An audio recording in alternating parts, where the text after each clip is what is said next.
Hi and welcome to this video where you can find out who is going to be your next love that you're going to meet, where are you going to meet them, how is it going to happen, and some advice just to help make sure that it all goes smoothly and everything works as it needs to, or a little bit of help with making sure you play it in the right way, depending on what comes up.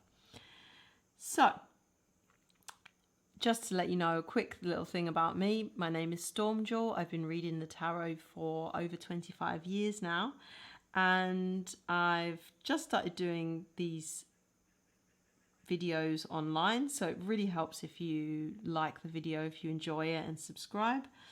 And if you want to find out more about me, then you can head over to my website where you'll find more stuff. Now, in this reading, I'm going to ask you to pick a pile, 1, 2, 3, or 4. And in a moment, I'll ask you to just really try to connect with your intuition. I'll be leaving these shells that I've collected from the beach that I live right next to, and the cards all together overnight so that they are already put the power of the cards into the shells. So I want you to work with me and really take a deep breath before you choose the cards. Yeah, hopefully you can see here this card has these kind of beautiful orangey swathes of colour going across. So that's pile 1. This is a very unusual shell that I found, kind of black and mottled. And that's pile 2. And this card, this shell is very unassuming, but the reason that it caught my attention, and unfortunately I don't think that we're going to be able to see it on camera because of the lighting, but underneath there's this kind of delicate but visible purple colour.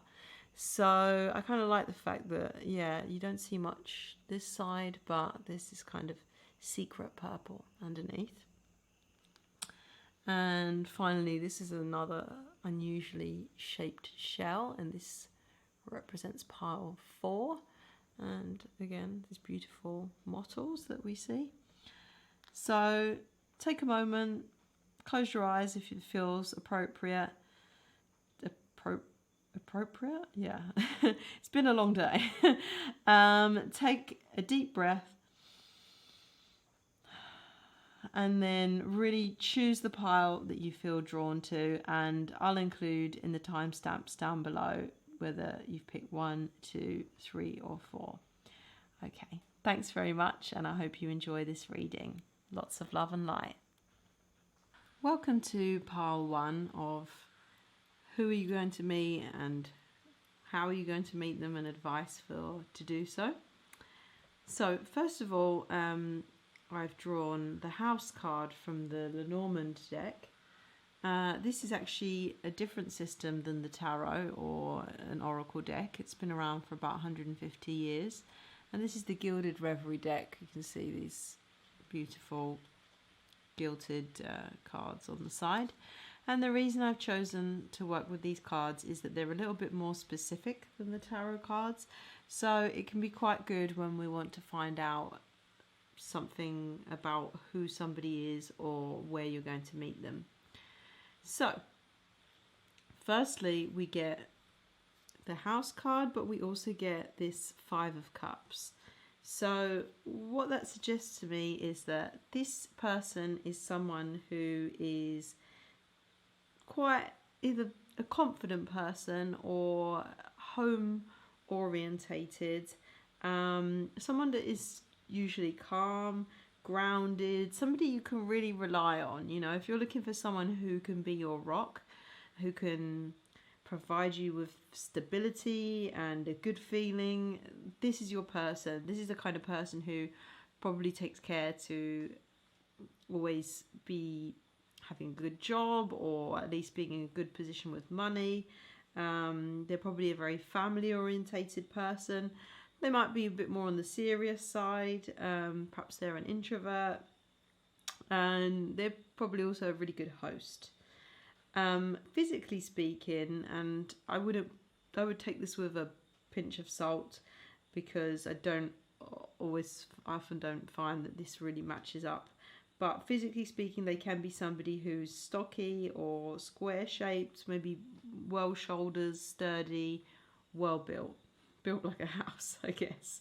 But yeah, I don't think that always corresponds. So, but that person, definitely say they're confident, they're protective. This is definitely someone you can rely on. And I drew a few more cards here, and I'll go into explaining what they mean. But I wanted to be sure that this was about what's going on for them now, rather than who they are in general. And I think that it is, because I drew this card, which is the Nine of Pentacles. And this really goes along with somebody who is confident, who's comfortable in their own skin. They make sure that their money situation is well sorted, that people are well provided for, everything's well looked after. This is the kind of beautiful garden that you would expect to see going with someone who puts importance in the home, like we see from this Lenormand card. And what these cards here are referring to, I think that this person has suffered a significant loss in their life recently. It could be a bereavement, and it's my feeling that that's the most likely. But it might also be that they've lost their job, or they've broken up with someone, or they've lost their dog, or something has happened to this person. They will get over it. They're in the process of getting over it now. But it's still quite a wrench, you know. The Ace of Swords, it's cutting through what's been there before, and that can be painful. They definitely have the power to do so, but yeah, it's a tough time for these people, but or this person and these people, depending on how you look at it. And this is another card to show that yes, they are dealing with some kind of sadness in their life, but they have the strength. As I've said before on this channel, when you see somebody in red in the tarot, wow. If I haven't mentioned it before, I am bringing this reading to you from a small tropical island, and it's currently the monsoon season, so I did hear it just start to rain gently, and there was a flash of lightning and now a thunder. So it's not some ominous portent, it just happens a lot at this time of year. Anyway, this is someone who they've been emotionally hurt. They're dealing with grief. They are moving on, so you don't have to worry that they're stuck in it forever. But they might be a little bit more low on energy when you first meet them, because they've been through a lot. But don't let that put you off. They're really a very strong, confident, protective person who knows their way around in the world. But like all of us, we all have to deal with sad things at times, and this is something they're going through. And as to where you're going to meet them, well, this is the Lenormand Cup of the Sun, and so the most obvious interpretation is that it will be somewhere hot, somewhere sunny, perhaps a tropical island or a desert, but it doesn't have to be so far away. There is also a very small but possible chance that it's a tanning salon. And don't ask me why, but this card goes along with that somehow. I'd say that's unlikely, but it is possible. You have to look for what makes sense in your life. If it's cold where you are and you're not going on holiday, it could well be on holiday that you meet this person. But if not, think of somewhere else where it's hot, like maybe a sauna or something. However, my feeling is that even if it's not hot, it will probably be outdoors. And when I put these two cards together, what I'm really seeing is some kind of outdoor fair, perhaps. See how proudly this person is displaying their wares. So I feel that it could be like kind of an expo, or like food store, or a market, or some kind of outdoor place where people are showing off their work, even some kind of art show.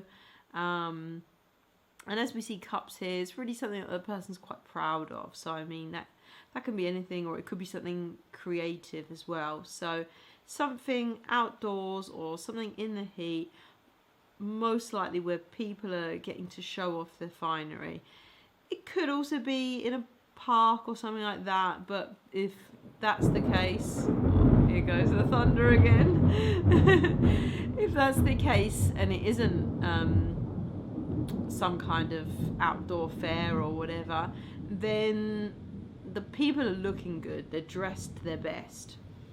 There's some kind of air of displaying with pride. So yeah, these are the various interpretations that make sense for that. I'm going to move away some of these cards just to make a bit of space. So the next cards I drew were to find out where, well, more like how is this going to happen. So let's just check that. Yeah. So really what we see here from the Fool card is that it's about being very light-hearted, trusting that you are where you are supposed to be, and I think taking any opportunities that you find yourself offered, not having to say yes to everything, but kind of like this carefree attitude. And you hear about something and you think, yeah, I want to go there, why not? Or I've never done that before, but it sounds great, I'm just going to do it. Or even perhaps, yeah, I'm not sure if I will like that, but it's something that's going to be interesting because I've never done it before, and I'm just going to go for it. This kind of, you see here the Fool. This person has like a knapsack on their back. They have their trusty companion by their side. Yes, they have to be careful where they're walking, but in your case, I don't think you need to worry about that. It's more really about the carefree, someone who's willing to go on a journey. And looking at it now, also, it does make sense that yes, this could well be a holiday romance that turns into something more serious. There's definitely an air of travel about this card. It doesn't have to be, but it would certainly fit well with the feeling of this card.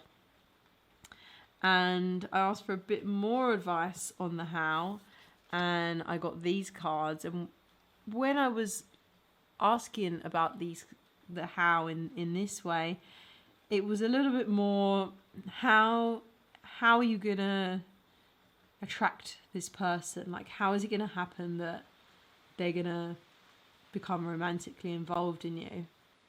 And what we see here is that you're going to be nurturing. I think you probably are a nurturing person anyway, and they're going to see this side of you, but at the same time they'll also see that you're the kind of person who doesn't get completely lost. Like, you are able to manage more than one thing, and given that the home is important to them, this will probably be important to them as well. Maybe normally I think they're the rock, they're the solid person, and in a sense you're going to be mirroring that quality and showing that you've got things under control, even if it doesn't mean that life can be difficult. That's fine. If anything, if you're juggling more than one thing, perhaps you've got work commitments, or you've got study commitments, or family commitments, or whatever it is, you're able to juggle the responsibilities and stay lighthearted, but also you're able to put a lot of love and attention in. It might be that you're putting love and attention into this person, and that makes quite a lot of sense when we see that this person is grieving at the moment. They really have been through something difficult. So I think seeing that really nurturing, loving, kind aspect from you is really going to be attractive. The situation is going to depend on how that's shown. Maybe you will end up showing it. Maybe you'll be with some family of yours. Perhaps there'll be some small children or an animal, and you'll be showing a lot of love to that person. Perhaps it's an elderly relative of yours or something like that. You know, around the home and family is definitely going to be an attraction for that person. But it could also be your attitude to them as well. And whichever way, it's that key thing of love and nurturing and treasuring, that they're going to see that aspect in you and they're going to be really impressed by it. So I think it's all going to happen quite naturally. I don't think you're going to have to engineer this situation. Maybe you're on a family holiday and they see this side of you, as an example. But if it's the case that you meet this person and you realise who it is, and there isn't anyone around where you can show that, maybe you show them that attention, or maybe you just think, what in your life do you nurture that closely? I mean, look at the way she's staring at the cup. It's a very special cup. There's two angels there. There are no other cups in the Rider-Waite tarot deck that look like this. So think about what it is that you love and treasure so much, and let that shine through, because that's going to be really attractive to that person. And just pop them there. Now you can hear, I assume, the rain coming down. So very purifying to have these wonderful storms and then to have this lovely rain. And so here I've drawn some more advice cards, and really this is more about the how, in a way. From this side, let's just get a bit closer. Now, the star here is really quite an inspirational card. It's a card of hope, a card of bringing tranquility, bringing the calm back. And the death card in the tarot is rarely about death. I think it's possible that it is about death in this spread. And again, it's something that's already happened by the time you meet this person, so don't worry about that. They're already having this sense of grieving. But you can be grieving about anything. It could be anything in their life that's really changed. It could even be something in their home life that's really changed, and that's, you know, it's this person who's so grounded in the home and draws a lot of their confidence from that. It can be difficult when we have to say goodbye to one phase of our life and another. And especially, I think, if this person is used to being the strong, confident one, I think you're more asked to be being the beacon of inspiration, you know, a kind of a hopeful figure, something tranquil, really like a guiding light to guide them through this bereavement process or this grief process that they're going through. As I say, you don't need to feel that you have to take on everything yourself. This person is more than capable of dealing with it by themselves. But of course, who doesn't want somebody kind and caring and nurturing, as we've seen from the Queen, to guide them through this kind of time, just to let them know that everything's going to be okay. You know, things end, and then that opens the way for a new chapter. And I think your presence in their life will really help them to feel like that. You know, there's these sayings, as one door closes, another door opens, and I think that your presence is going to do that. I don't really think that you need to do so much other than be you. And maybe I would say, think about the things that you're passionate about that really inspire you, and that will shine out like a light from you. Just as we've seen in the Queen of Cups, that it might be necessary to think about what really moves you, what really motivates you, what inspires you. Hold that in yourself, and as I've said, perhaps this is some kind of festival, this is some kind of expo. Maybe you're exhibiting, maybe it's something that you've made and you're showing that off, and maybe that's how it comes about. It depends. But really just being this tranquil, serene figure that brings a sense of hope and just shows that, while some opportunities or some things are closing, something new is happening.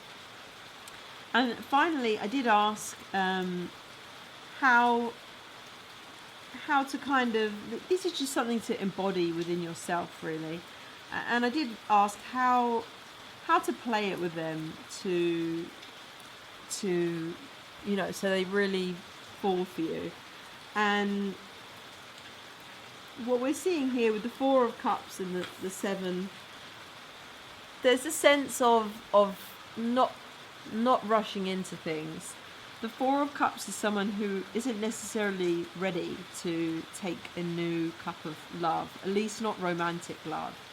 And the Seven of Swords, it's a card about a little bit doing things your own way, maybe not revealing all of your motives up front. Hope you can hear me with the ever increasing rain and thunder that's going on. I'm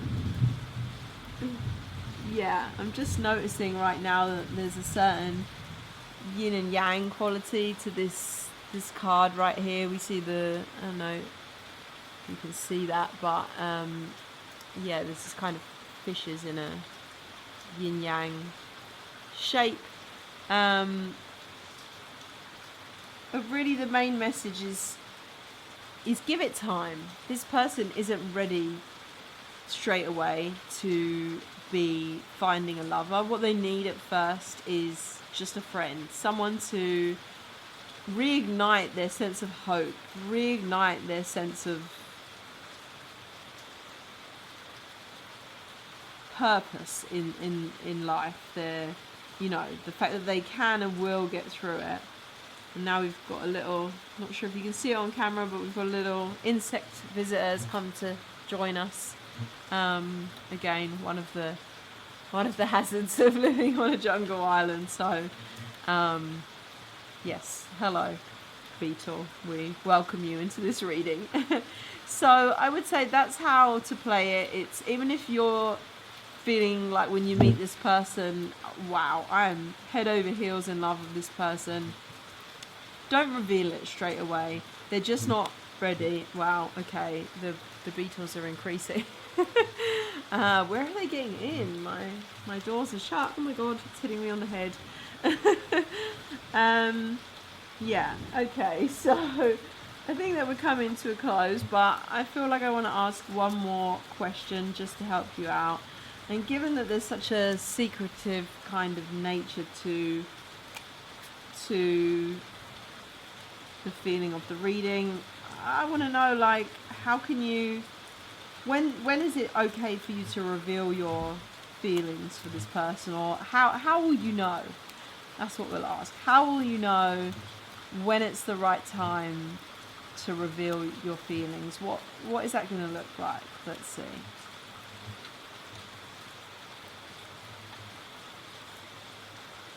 Okay, so the Hanged Man, there's another element of waiting here and seeing things from a new perspective.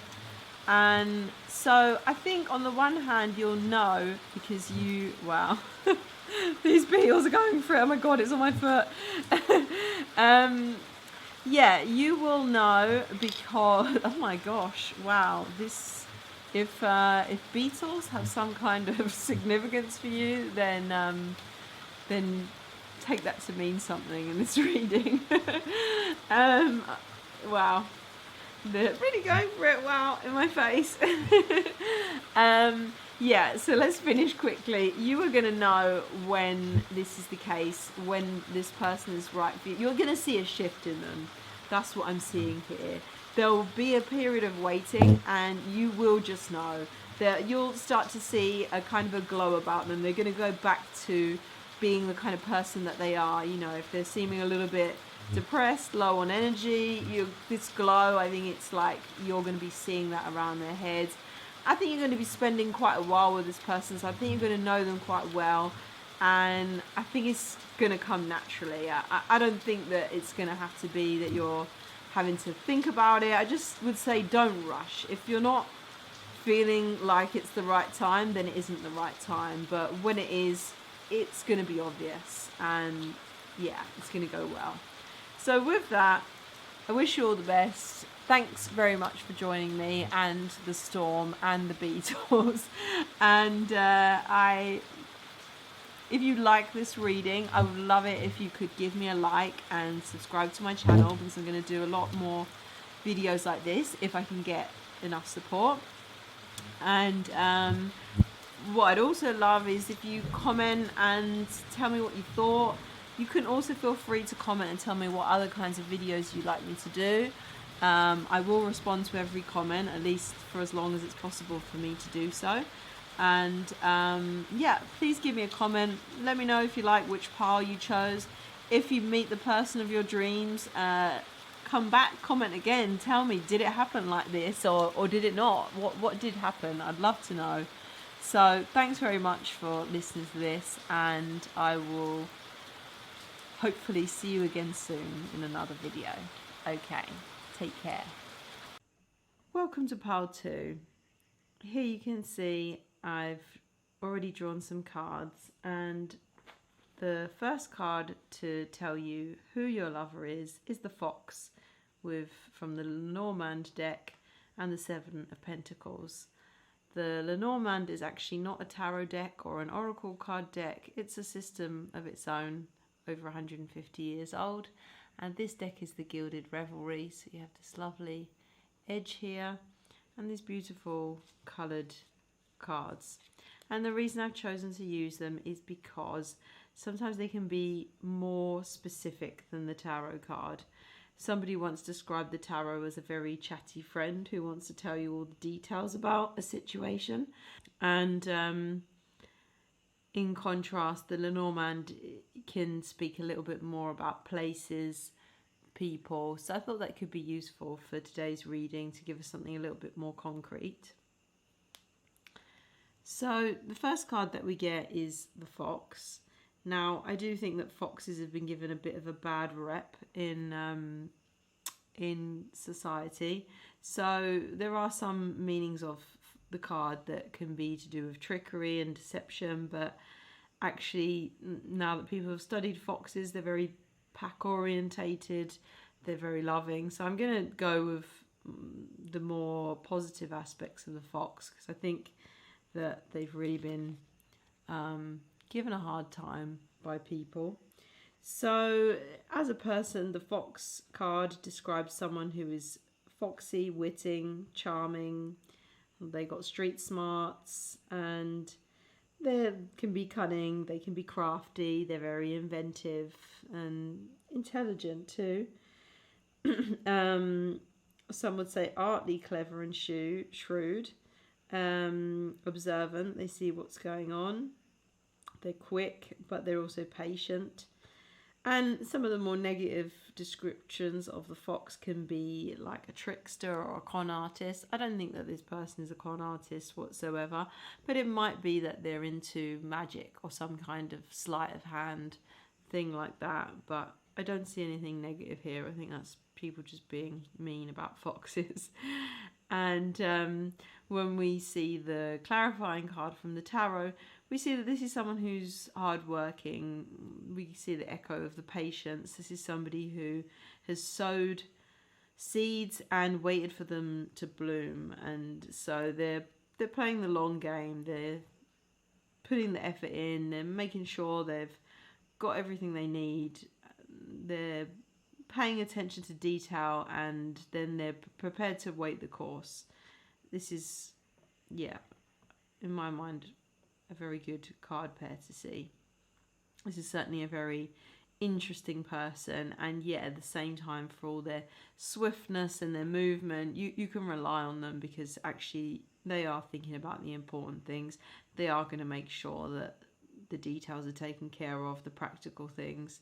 So this is, a practical person, but also perhaps quite fun to be around, intelligent, exciting.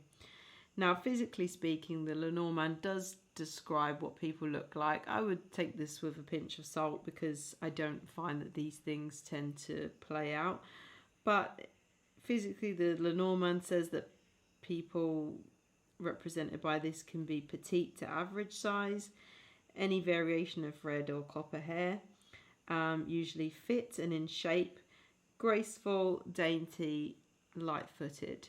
So again, that may or may not be the case, but it could be that they're like a dancer, or someone who performs in like an acrobat, but I wouldn't say that's necessarily the case. It's just something that might be true. Now we've got a very interesting card pair for the wear.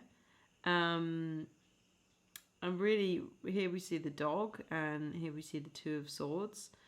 And one of the first instincts to say would be a dog park, and I decided to draw one more card from the Lenormand to get another piece of info, and we got the garden card, which is also like a park. And there's a very social aspect to this card, really, back in the time when it was meant, when it was invented.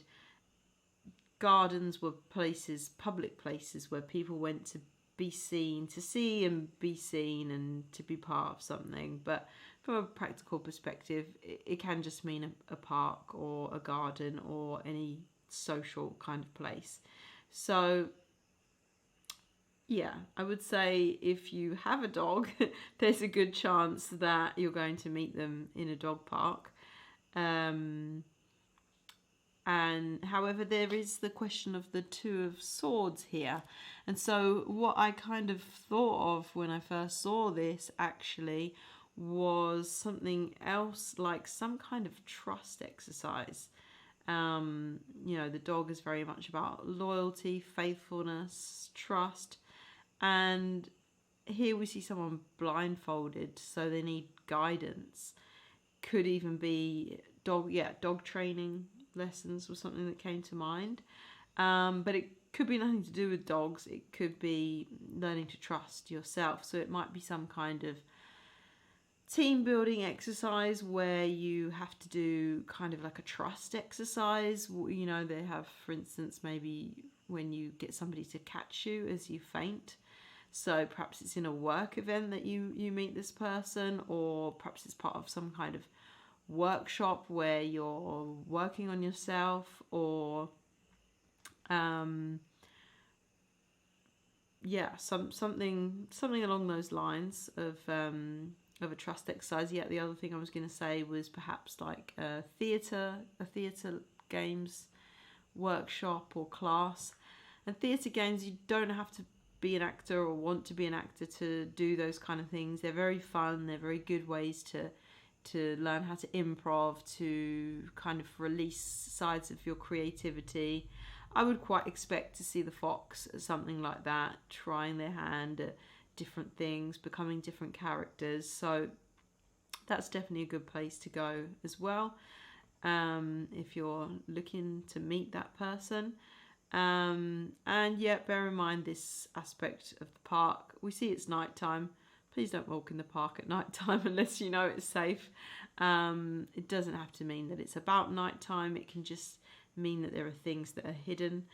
Another interpretation that occurs to me is that possibly it is a friend that you don't know that you have feelings for, and maybe they don't know that you have feelings for them, or you don't yet realise that there's something between you. However, I think that is going to change, and I'll show you why in a minute.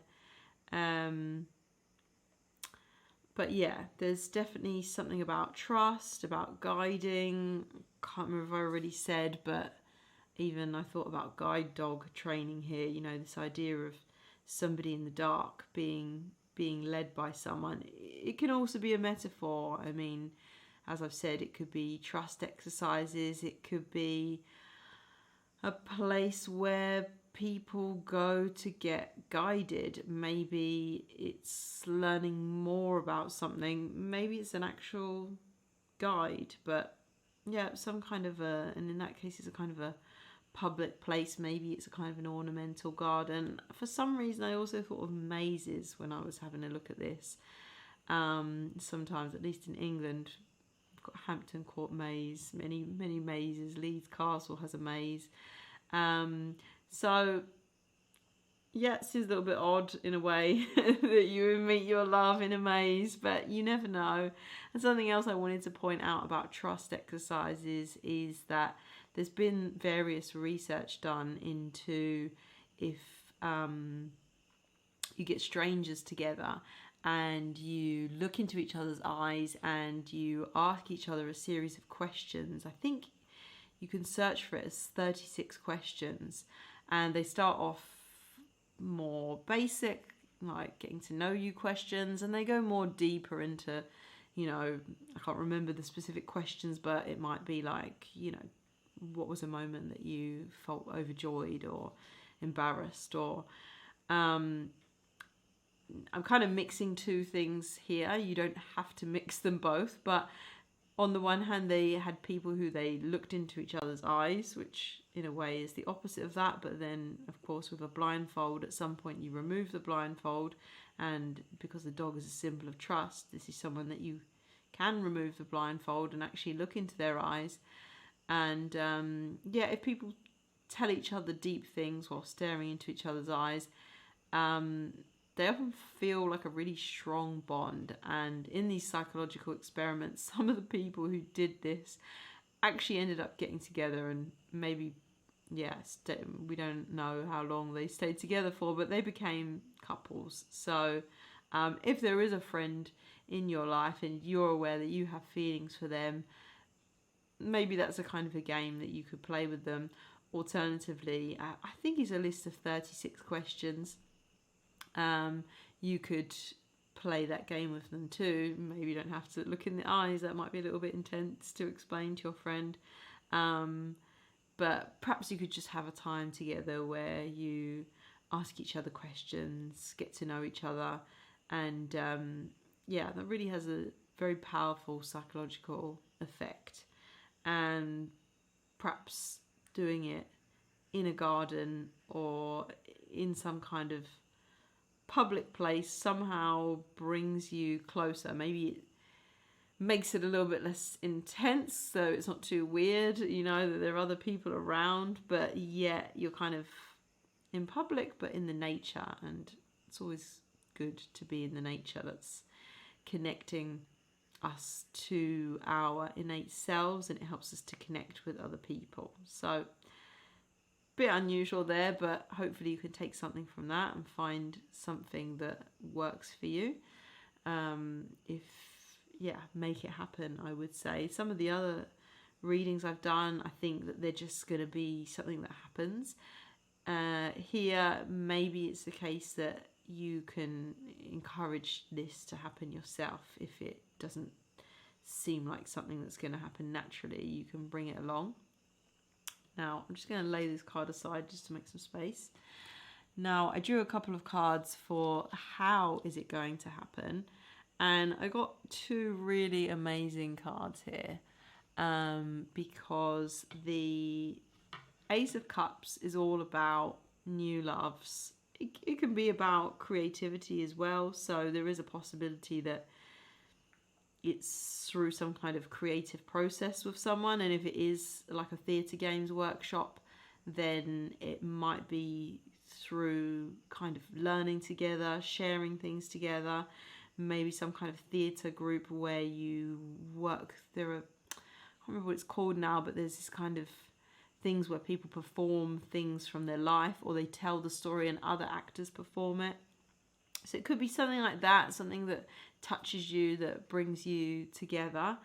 And the Lovers, I'm kind of doing a disclaimer here, because the obvious way to interpret this is basically you just fall head over heels in love.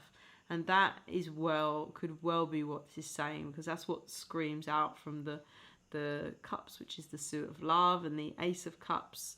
It's well known this could be the beginning of a relationship. And the Lovers, whilst it doesn't have to be about love, it can be about really important decisions. In a love reading with the Ace of Cups, it suggests that the how is that you just fall madly in love by interacting in this way, and meeting that person or recognizing that person in your life and pushing for intimacy. It just kind of happens once the where takes place. The how takes care of itself. If it wasn't to be that way, then it would be a creative project and some kind of life-changing decision that you make together with this person. So again, we can see how that might come out of some of the other interpretations of the dog and the Two of Swords. But it's such a positive card pair to see. I don't think you're going to have to worry too much about the how.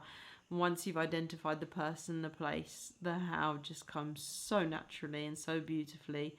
There's not much really that needs to be said about that, other than if we assume that the Lovers really is about lovers, there's just this kind of sense that you guys are really meant to be. Now, having said all that, I did ask for some advice, and as always, there's more than one side of things. So we do see there's a deeper thing going on when we look at the advice, and there's been some strange coincidences, or as Carl Jung would say, maybe coincidence is not quite the right word, but rather synchronicity. He in fact invented that word, if I recall correctly, meaning when things come together for a specific reason, which is kind of like what we see with the Lovers. This synchronicity of being really is perhaps taking away from what Jung really meant, but it was the sense of people who say, well, there is no coincidence. Well, that's kind of what Jung was talking about when he invented the word synchronicity to explain these things that happen, that come together and they kind of feel fated, this sense of congruence. So in terms of that, what I'm going on about in this reading is that we drew more foxes. So one fox, another fox. In the deck that I tend to read for with clients, which is the Rider-Waite deck, there isn't any foxes. So it was interesting to see two foxes, or two cards with foxes coming along. And I suppose there's just a sense in which that really indicates the qualities of this intelligent, shrewd, kind of flexible sort of person of the fox.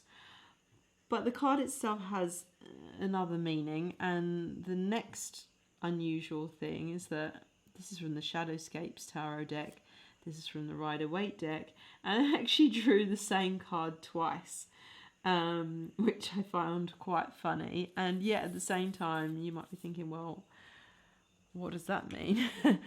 But with every tarot card deck, there's always a slight different meaning based on the interpretation of the author of the cards. The Rider-Waite is one of the oldest and most original decks, and it's actually very full of symbolism, which is why I like to use it, because after more than 25 years of reading, I'm still learning things, and I think I will be for the whole of my life. There's just so much to notice about the cards and so many layers in which to understand the symbolism. But it's also nice to use new decks and see people's takes on things. So the Five of Wands in the Shadowscape deck is a lot about a kind of a conflict of feelings, all these things going on at once. And I find it a little bit of a sad card, because it seems to be about fox hunting again. Poor foxes. Wasn't their choice to be made into these pack hunters of hares like this. But anyway, that's oh well. I'm tipping the world apparently, or at least the table, by saying such things. But anyway, I love animals, and maybe that's why. But the point is here that the foxes don't know where they're about, let alone where the hare is in this card. And here what we see is people with wands. And the interesting thing about this card is that you see people wearing very different clothes. In fact, you'll see that this man has like odd coloured shoes on, and they're standing on rocky ground. And so the meaning that this card usually says to me is usually telling me that it's between more than one person. There's differing qualities, that it might cause trouble, or different ideas, different outlooks. And but when we look at this Five of Wands cards, we can see from the meaning that this is very much internal. So seeing the two cards together shows me that this isn't about you and the other person having to come from different attitudes and different opinions. In fact, it's things that you need to resolve within yourself. And that makes a lot of sense, because this Ace of Cups and Lovers, these are very powerful cards. The Lovers is a major arcana card, and this tends to be a card, the major arcana represents transformation, life lessons, really deep shifts, very important stuff. And to be ready for a love that's this powerful, this transformative, we need to be ready in ourselves. So the advice here is really asking you to look inside yourself, and we'll see that with the next card of advice as well. It's to resolve these different parts of yourself, or at least to become more coherent or more accepting, because it's actually very normal to have different sides of ourselves. I mean, you'll know very well that you have different voices that may say different things, and sometimes you think, where did that come from? That's not what I think. Or you can feel quite conflicted about things. You can feel ambivalent, more than one way at once. And something that we don't really get taught about this in school, or at least I wasn't, I don't know about you, is that that's so normal. And in psychology these days, and various self-help modalities, even for a long time, but it's just stuff that's getting more popular now as people really open up to the idea of, let's explore the mind a little bit more. Let's explore ourselves and what it means to be human, and not just think that, this kind of work is for people that's broken. It's for everybody, because we're all dealing with this kind of stuff. And no one really seems to mention that in school. As I say, I'm 40 now, so maybe they do and I don't know about it. And what I find interesting about this card in particular is that what I realized is that these wands seem to be trying to form a pentacle. And wands are kind of, there are four suits in the tarot, as you probably know: wands, swords, cups, and pentacles. For me, wands are really the beginning. They're the spark. They're the inspiration. They're the things that get things going. And pentacles are really the material manifestation of things. So like here you can see in this card, the pentacles are representing the fruit that was grown by the gardener. The seeds that were planted have now fruited into these delicious pentacles. And pentacles tend to, they refer to the material realm. It can be about self-security, it can be about money, it can be home, jobs, the tangible things, whereas this is much more the intangible. And what I think interesting about this card is that, like, what are these people actually doing? They could be fighting, they could be playing, they could be dancing. But one of the things they could be doing is trying to form a pentacle with their wands. So trying to take these separate selves, you know, these multitude of foxes that don't even know where one begins and one ends, and trying to bring them into something more whole, more secure, more grounded. So when I see a lot of pentacles come up in a reading, which we haven't here, but if it's something I think that people could benefit from working on, then I normally advise some kind of grounding meditation, really bringing yourself to the earth. There's some good ones. My favourite one I found is now on Spotify by a person called Philip. I don't know how to pronounce his surname. Permutt, Permutt. And there's a grounding meditation where he guides you through being a tree. And it's such a powerful meditation. And yeah, if you have Spotify, you can now access it on there, which is really great. I bought mine years ago on CD, which, gosh, I'm really showing my age today. Who uses CDs anymore? Not me. I ripped it onto an MP3. Anyway, so I would say, oh yeah, and it was interesting because when I drew this card, when I want more clarification on a card, I draw a card underneath. And I was almost not sure whether to do that because I felt more drawn to draw a card above. I wanted advice on how this could be done. And so that's why it really kind of made me laugh when I actually drew the same card from another deck. So I was like, I think something in me knew there was something weird about that. But nevertheless, I feel that it did add to my understanding in the sense that, yes, this is an internal journey. And we'll talk a bit more about that in a second. But for the card of kind of how to overcome it or how to work on it, this is a card that's been coming up a lot for me recently, not for my own readings, but in reading for other people. And that does happen sometimes, so I'll have to perhaps consider if there's some meaning for me, but perhaps what it is that there's a meaning for the world in general at the time, or at least the world is what I'm connecting to, those of you that are connecting to me. And this card is really about asking yourself what you want. Since cups are the card of love, emotions, of well-being, you might say, of self-nourishment, self-nurturing, it's asking you, you know, if you see here, this is the cup being offered, a cup of love or whatever, being offered to this guy, but he's got his arms crossed and his legs crossed. It's a very defensive position. He's kind of got his eyes closed. He's looking down. Maybe he's meditating. He's sitting under a tree. You know, we don't know for sure. But there's a sense in which he's not sure if this cup is what he really wants.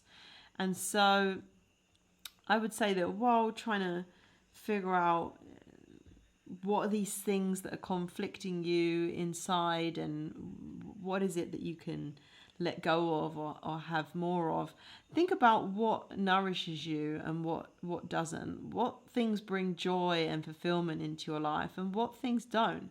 Maybe there were things which they really did bring joy. Perhaps there was a hobby that you loved. Perhaps it was a person that you loved. Could be some kind of even like an addictive behavior that you know, perhaps it served you well. No doubt it served you well. That's why you had it in your life. But it could be now that it's the time to let go of this, whether it's thought patterns, whether it's a thing in your life. Now's the time to sort through that and ask yourself maybe like a bit of questioning, like, do I really want this thing that's being offered to me? How does it serve me in figuring out how to become a more cohesive kind of whole?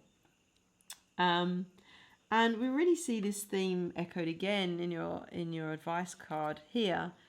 So on the one hand, you've had it very easy here. You meet the person, you fall head over heels in love. It's not too hard, but there is this inner work to be done. And the point of the inner work is really to ensure that you get this happy ever after ending. I mean, I hesitate to say that because life is full of many things that we cannot anticipate, but still, this kind of beautiful relationship, you want to be the best version of yourself that you can be, so you can really get the full potential of what the Ace of Cups and the Lovers is indicating that is coming for you is there for you, let's say, in your next relationship. And so here we see another card, Eight of Cups. This is really looking at emotions, and in the Shadowscapes deck, which this is, you're really being asked to be a sort of a seeker, going deeper into yourself. This mermaid, she's going deeper into the sea, and she's really on a journey of self-discovery, down and down, to really look, at her emotions. So, on the one hand, we have the wands, which are kind of like the spark or the inspiration or the different things flying around. And on the other hand, we have these cups here, which is like, what brings you joy? What brings you fulfillment? What brings you love? Maybe a trip to the, if you're more spiritually inclined, then this is a good time to, and spiritual here can just mean like what is it that connects you to something greater than yourself? Is it nature? Is it a practice? Is it a religion? It can be any of those things or more, whatever the spiritual means to you. But this is just really a deep look into your emotions and into yourself.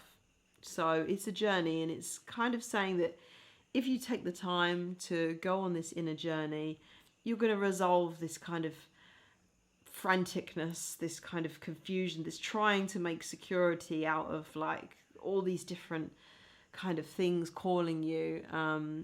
This is what's being offered, and this is the method in which to do it. It's to go deeper within yourself.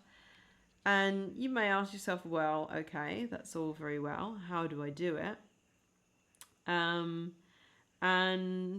well, the Wheel of Fortune is asking you to take a chance to perhaps try something new that you haven't tried before.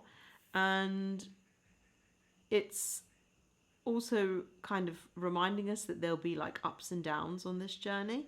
So, don't worry if like at some points in the journey you're thinking to yourself, wow, like I feel more confused than when I started, or, if you have like a cycle of emotions, because that is normal. In fact, it's kind of expected on a journey into the self, when you're looking at these hidden things, these things that you haven't been able to resolve before, when you're having to let go of things that perhaps you really enjoyed or you held dear or you saw as an important part of yourself.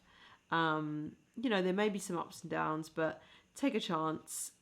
It's well worth it. Again, another major arcana card here. So it's really showing that if you put the effort in, you can have a lot of success here. And something I find interesting about this card is that the figures here, these sort of unusual mythical figures, they're all reading books. So, and also just out of interest, not really so related, but the wheel spells out tarot there. Just something to notice.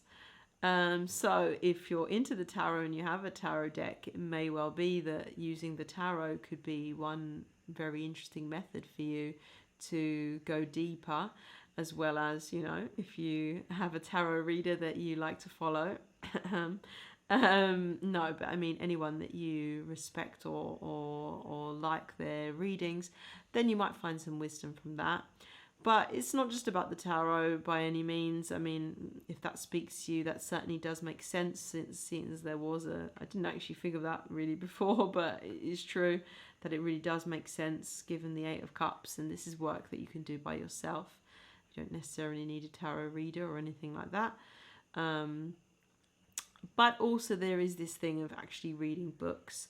And so a couple of books, which I have to confess that I haven't read, but I have read things about them and talked to people who have read the books. And so there's an author that I really respect called James Fadiman, and he's recently written a book called Your Symphony of Selves. And it just came to my head when I saw these two cards, really, you know, and this kind of confusion of all these different senses of yourself, you know, this like uncertain ground. It's really about kind of accepting the fact that we have these different selves. Carl Jung, who I will refer to a lot, is he referred to the shadow self, which is something slightly different in the sense that the shadow self is the parts of you that you're not really aware of, but it links into this because sometimes when you have a strong reaction to something that you don't understand why you feel that way, it can be that something in your shadow self is triggered. So if you see a behavior where somebody, just for example, is being selfish, and okay, that's never really a nice thing to see, but if you find yourself getting overly worked up about it more than, say, other people around you, it doesn't mean that you're selfish necessarily or anything like that, but it might mean that you have issues to do with selfishness. Like maybe you're afraid that you're selfish, or you're worried that people see you as selfish, or maybe you see behaviors that aren't selfish, like taking care of yourself. You worry that that's selfish when it isn't, or you've experienced selfishness in your life that really hurt you and you've kind of repressed that. So that's Jung. If you're interested in the shadow self, that's something you can look into. But what I really wanted to talk about here was things that are a little bit more present within you, which is what we all have. I mean, we all have shadow aspects of ourselves, but this is more speaking to me about the parts that are kind of visible. And this book, Your Symphony of Selves, a lady who reviewed it while chatting to the author in a podcast, she said that she really felt like it was this kind of like a hug from the soul. And they commented on how one of the problems with a lot of self-help books is that you actually have to do something. He's written several self-help books, and he also is interested in psychedelics. So I'm currently reading a book by him now. That's why I know that he's a good author, even if I haven't read this book. And I'm doing a lot of work with counselling and stuff like that. And I see really the benefit of being able to integrate these different aspects of yourself, accepting that we have different aspects of yourself, and kind of welcoming them in, allowing them to coexist, seeing why they're needed, you know. And when you do that, then the pack becomes one, or, you know, the wands become a pentacle. So yeah, that's really how I would say you can progress that. Or another book that I wanted to mention that, again, as I said, I haven't read, but my good friend who is also very much studying a lot about counselling and work, even recovery work, he is a big fan of internal family systems work by a man called Richard Schwartz, which was actually written in the 1980s, but I think it's become more popular today. As I said, there's sort of like been a real resurgence of people realizing that self-work is so important and how to do it, and to recognize that we have different parts of ourselves that they serve different functions. Like in the internal family systems, you have a manager, you have, you know, your core self, you have like a protector. And when you can, you know, it doesn't really matter which one, in my mind, of these systems or self-help journeys that you find, as long as it's good and it works for you. But it's really about just understanding like why you might feel conflicted, and that's okay, and learning how to kind of balance that, but also learning which voices are not necessarily needed, or with internal family systems you might be able to say to the scared side of yourself, okay, I acknowledge why you're scared, and I appreciate you, but there's the sense of me that wants to push forward, that wants to explore, that wants to see new things, and this is the self that I'm going to have to work with. But I acknowledge you, and I'm gonna go gently, so don't worry. So it's really like a kind of a practice of deep self-compassion. And there is another technique which you can use, though it's not so easy to access from books, but there's a process called focusing, which I'm training to be, and depending a focuser, and depending on when you watch this video, I may be a focuser, but you can find some focusing resources for free by going to Anne Weiser Cornell's website, and she has a mini course that you can do, which again I have to confess I haven't done, but I do have friends and family who have done it on my recommendation. Because I'm studying it at a deeper level, I just haven't had a chance to check out her course and see what's in it, but it has been recommended by my teachers. And that's much less of a bookish process, it's much more experiential. So if you're somebody who doesn't really find like it works for you to read books so much, or not the way that you want to approach this, then you might want to look at focusing. You can have a focusing partner, and that would usually be someone who's trained in that, so they would guide you through the process, and then you don't really have to know anything about it. But just to give you an idea of what it is, it's basically this thing that our bodies have a lot of internal wisdom to give us. I've started to do the practice alone from what I've learned, and I've also done it with a teacher, and it's really amazing. Again, there's another thing I can't believe is taught in schools, or is not taught in schools. It's, I'm someone who's very in touch with my feelings. I use the tarot and other methods to be in touch with myself, and yet it turns out that there's just quite a lot of things that my body knows or prioritizes that my mind doesn't. And only when you go with this feeling of going deeper in yourself is when you can make the connection and see, wow, this uncomfortable feeling in my stomach that I've got, maybe this anxious feeling or this tense feeling, relates to this memory or this event or this thing that's being done. And messages can really come out. It's probably beyond the scope of this for me to explain it any deeper, but I will leave links in the description to all these things.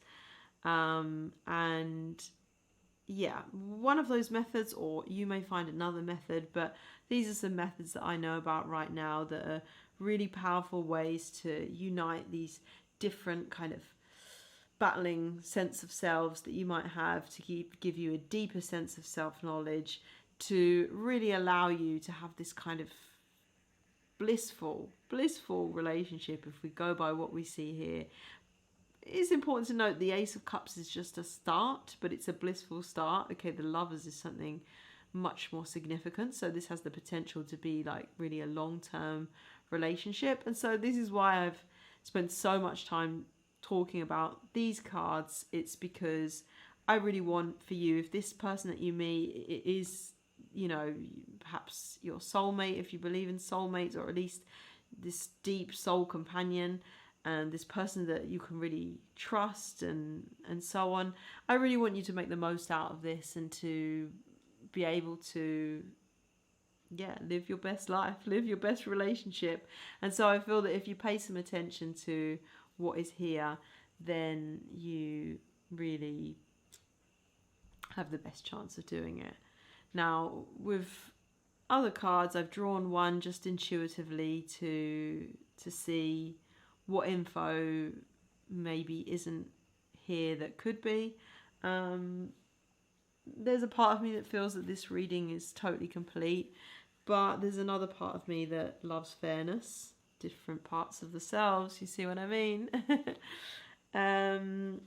So in the spirit of that, I'm going to use my Nature Oracle deck, I think, just to give us some nice closure to this reading. I think this is the most beautiful of all the decks. Wow. Tree, grounding. If you remember, I recommended that, and Philip Permutt. So there you go. That's there. Please do the grounding exercises as part of that. Yeah, even if you decide you don't want to listen to any of that, you don't want to read any of that, at least if you do some grounding exercises, that's going to be very powerful and doesn't require buying any books or doing any kind of deep reading or anything like that. And it's a practice that you can bring into your life and use for many things. For me, it's been invaluable. These cards are quite hard to shuffle, so I'm just going to take a second. Wow, they're really flying out today. There you go. Back you go, cards. Okay, we'll just cut the deck instead. So, what is the message, the final message that is to be given to people from pile 2? Okay, ceremony, invocation, and it's interesting even where I've put the card. So I don't feel that this is necessary for you to do, because this is just kind of a bonus, and the reading, it really was complete all by itself. But what I would always say to people, please never do a love spell on somebody that you know, because just trust me, that has very bad implications for your life, and you can end up extremely unhappy and trapped in a not good relationship. So please never do that. But you can do a love spell if that's the kind of thing that you're into, just as long as you don't focus on anyone specific, rather that you're invocating love into your life. This doesn't have to be about a spell, but in a sense, the ceremony that I'm going to describe has aspects of what you might call a spell. And so I would, you can choose. I mean, it doesn't have to be about the love. I think the love is going to come. You can choose. If you feel that this self-work isn't such a big issue for you, then maybe you're not going to focus on that. If you just really want to be sure that, you know, this thing happens, then that can be the target of your ceremony. If you don't really understand like where it is that you're supposed to meet the person, maybe you can have that in mind. It's really up to you. It's your choice. It's your ceremony. The point is that you mark the will for the thing to come into your life. And a simple way to do a ceremony here, you see that the lady in the card, she has crystals, she has a candle. What is that? It looks like a apple on fire. And there's a snake.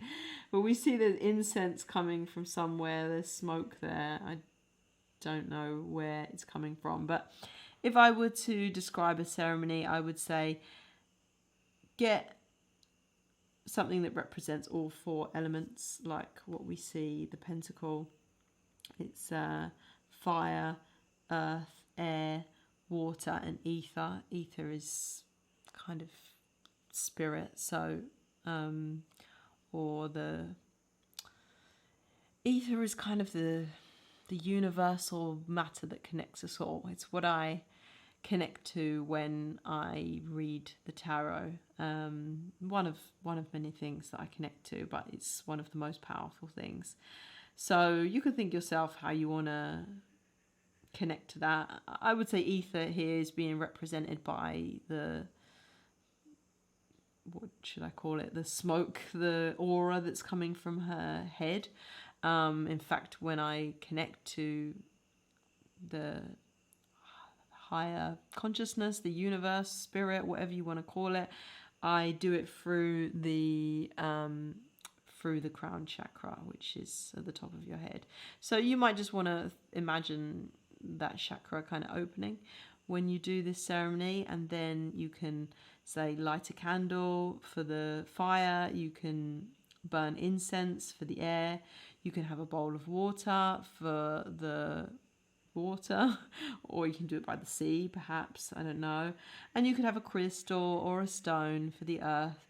It's up to you, you don't have to use those things, but I would just assemble those things around you, and maybe something precious of your own, like a piece of jewelry or something that you keep near you, and just set them out and just spend a little bit of time like thinking about what it is you want. Perhaps, you know, what kind of love do you want? What is that perfect love? Or, you know, what would you like from a partner? Or, you know, what things do you want to release, or what things do you want to welcome in? Spend a little bit of time thinking about that, and with those 4 elements, and then let it be. Don't spend much time thinking about it afterwards. You can, the thing that you used that was personal to you, you can keep that close to you, and that will keep the ceremony magic with you.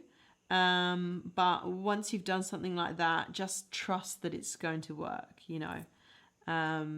That's usually the advice that it's best to do, because sometimes if we focus too much, we risk pushing the thing away. And just want to show you that the back of the card and the front of the card are the same, and say something about as above, so below, and I'll just let you think about what that means to you, if anything. But anyway, I hope that you've found this reading helpful. It's been a really beautiful one to see, and I'm really excited for you guys with your wonderful love relationship that's going to happen. And if you've enjoyed this reading, please give me a like, and if you like what I do, please subscribe, and I would love to hear from you in the comments. Just let me know, like, what kind of videos would you like me to make? What kind of questions do you want me to ask? When you meet the next person, please feel free to come back to this channel. Tell me, did it all happen like this? What happened? How's it going?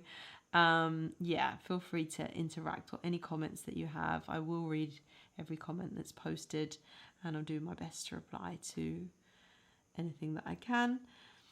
And though I won't be able to do readings on there, I should just say, but if you did want a reading from me, you can go to my website, and not always, but a lot of the time I'm offering readings there. Anyway, I really hope you've enjoyed this reading, and I'm really excited for you guys that have chosen, guys and gals obviously, that have chosen pile 2, and wish you the best of luck on all this self-work. I think it's going to be really powerful stuff for you, and sending you love and light. Bye. Welcome to pile 3. You've picked this shell, which on the face of it looks quite simple, but although the camera isn't able to pick it up, underneath has this beautiful purple colour, which I found quite special. So that's very fitting for the cards that I've drawn, because we see that there is, the purple is the colour of the mystic, or the psychic, or in previous times it was actually a colour of religious people as well. And this seems to fit well with the cards that I've drawn.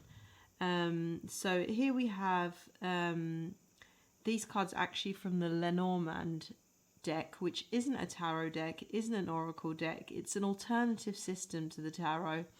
And what I like about it is that it's quite specific with some of its meanings. The tarot tends to be more open to interpretation, which I love about the tarot, but sometimes we can get a few more details about practical things with the can't say it with the Lenormand deck. And this is the Gilded Reverie. You can see there. There we go. It's beautiful deck like that.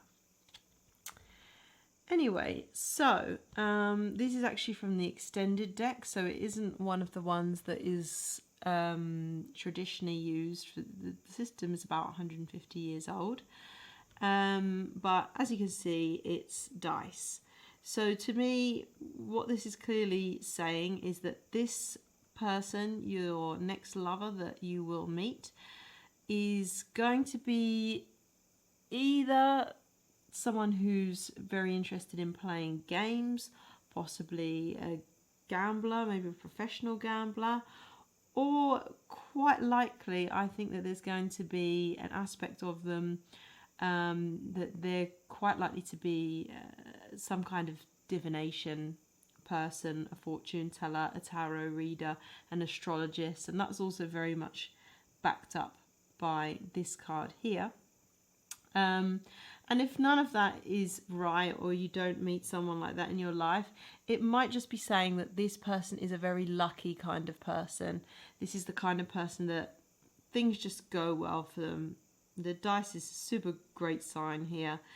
And when we look at what the tarot has to add to, you know, who is this person, we get the Eight of Wands. And the Eight of Wands is a very inspirational card. It's someone who's always moving forward. They don't have doubts. They don't hesitate. They believe in their luck. They know they're lucky. The kind of person, they don't even have to question things. They just go for what they want with all their inspiration and energy. And yeah, usually it comes to them. Just one of those blessed people who was very lucky. And something else to note about the Eight of Wands is that it can also relate to travel. This could be overseas travel, it could be countrywide travel. So it might be someone who tours around. If they are a psychic, or say a professional, semi-professional poker player, for example, maybe they're doing tournaments or shows all around the world. But whatever the nature of that is, this is definitely somebody who really goes for it. Doesn't tend to have self-doubt, but not in a way that you would feel resentful of, but rather in a way that you support them. You can't help but get on board with their kind of lucky, positive energy. Now, the next question I asked is where will you meet this people? And here we get the Stars card. So again, as you can see, there's this strong link to divination. I'm not sure how clearly you'll be able to see this, but the Wheel of the Zodiac is lined up there. So this leads strength to the idea that this is someone who is either interested in divination, is a person who reads the cards or does astrological charts, or if not, then they've got a strong interest in it, because it seems like you're going to meet them at a place potentially where this kind of things happens. So it might be a psychic fair, perhaps, and there are other alternatives as well. The stars, it could be under a starlit night. It could be fireworks is possible. You might meet them at an observatory.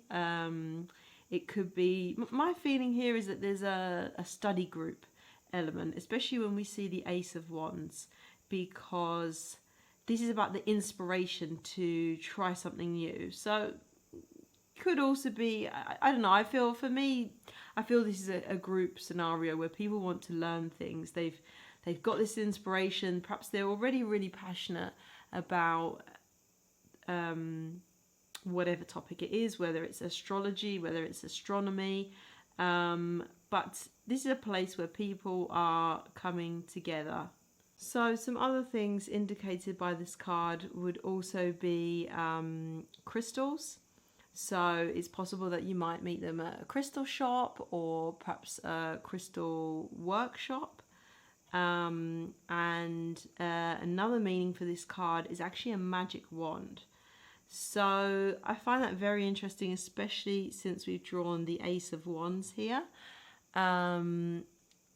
It could actually be a wand making workshop for all of those magic workers or budding magic workers there. And another thing that's indicated by this card is the internet, online. So any of the things I've said, it could be an online class, an online group. So yeah, there's very much an air of this person is into alternative things just like you, and they may have been in it for some time. They may be leading the group, they may be just attending the group, but I think you'll know this person when you meet them because of this really lucky air, this kind of determined feeling, and perhaps the fact that they travel quite a lot. And yeah, I think it will become obvious to you. So the next cards I drew were here, which are to do with how can you meet them,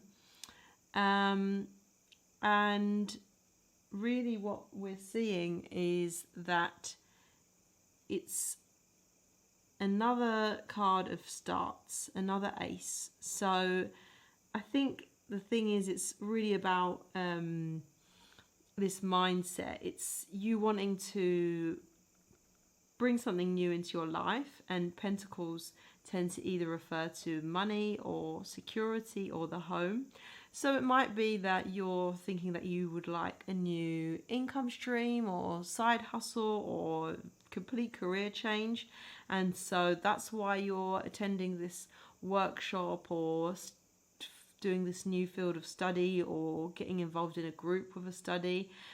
Or it might be that you want to go about learning about yourself in a new way, like building the foundation of who you are from the beginning, and doing that by, for instance, looking from astrology, looking to get crystals into your life and learn about them, things like that. So it's really this impetus from you to bring something new into your life that can be a foundation of something that can really grow in the future, whether it's a business, whether it's a way to live your life by, whether it's a sense of discovering who you are and building a sense of security based on this new hobby, or this more in-depth look into something that's interested you, but taking it to the next level where you can really build on this. This can really become something that either makes you money or makes you feel good. And this card was a little bit more about how are you going to do it in terms of the person. How will you impress this person? And the Page of Swords, this is a card, he or she is all about ideas, really. And so this is really about the way to impress this person is by showing either your knowledge, but you don't have to know everything, especially if you're new to this, but it's more about your enthusiasm, your willingness to communicate ideas, to think about a lot of different concepts. Like, see how the ground here, there's a sense of real movement, and the clouds on the other hand represent all these thoughts, and this person is standing in a very he's striking a pose, and yeah, I wouldn't say be a poser, that doesn't usually go along good, but it's just share your ideas with enthusiasm, and it doesn't matter if all of them are necessarily right or wrong.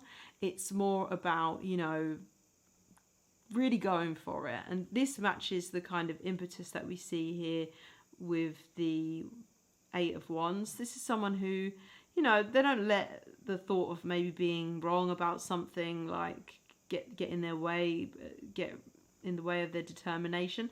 They like to push forward. And I notice how here, I don't know if you can really see, but if we bring the cards a little bit closer, there's a similar quality to the ground. So there's a sense of things moving fast, an exchange of ideas.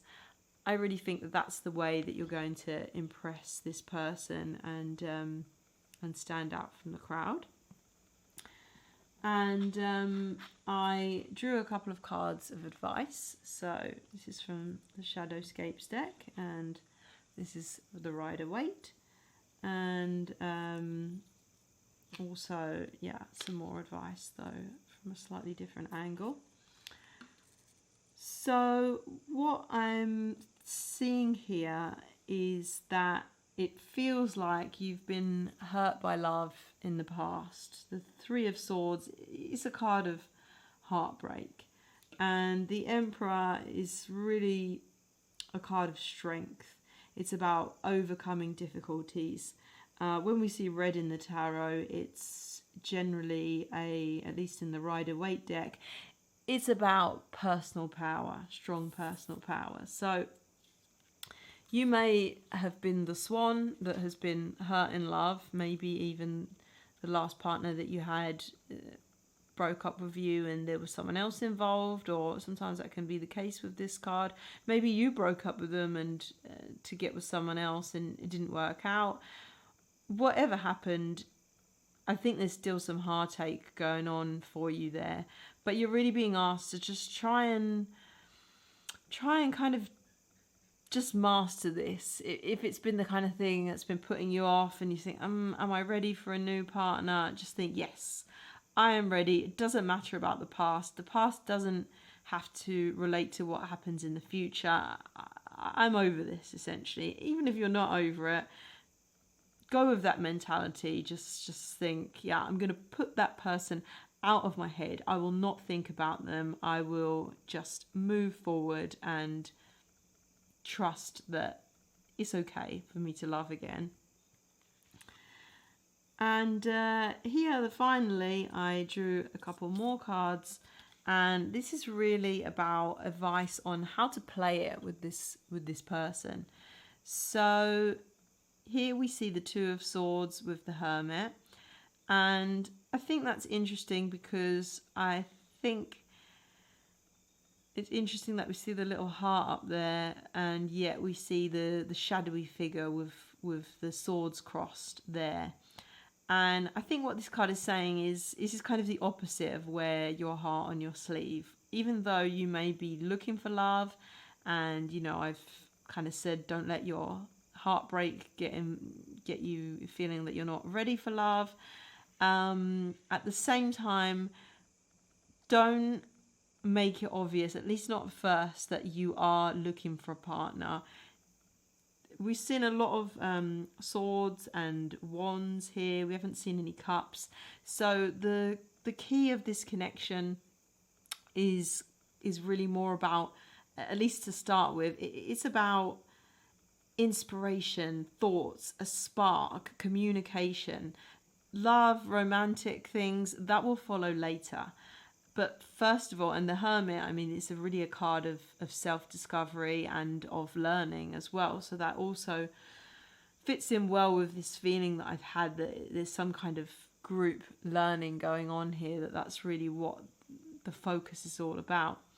So I would say that you're being asked to become this kind of shadowy figure. Again, not to close yourself from love, as we've seen with the Three of Swords. That's not what you're being asked to do. But it's not putting that as your priority. And even if it is your priority, keeping your cards close to your chest.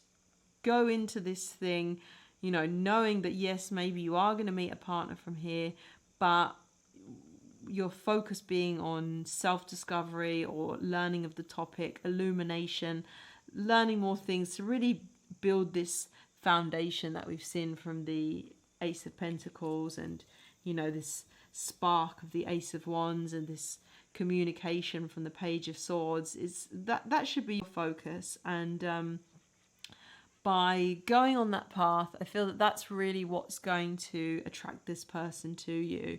It's a little bit of mystery. This shadowy figure is mysterious. We don't quite know what they want. They're not not hiding their heart, but they're not going out there saying, yeah, I'm looking for a boyfriend or girlfriend. No, they're saying, I want to know more about what lies inside me, or I want to know more about astrology or crystals or magic, or, you know, how to be a more well-grounded person, and I want to exchange ideas with people. You know, that is the focus that I'm being shown here. So yeah, just to review, meeting somebody, the person, they're going to be a very lucky person, quite likely involved in either games or divination or something like that. The kind of person who doesn't really have a lot of self-doubt, not in a kind of arrogant way, just in a inspired way. They really push forward for their goals. You're likely to meet them at some kind of group event where you're studying something esoteric, more than likely. There is one other alternative that I didn't say here. It could also be something to do with maps.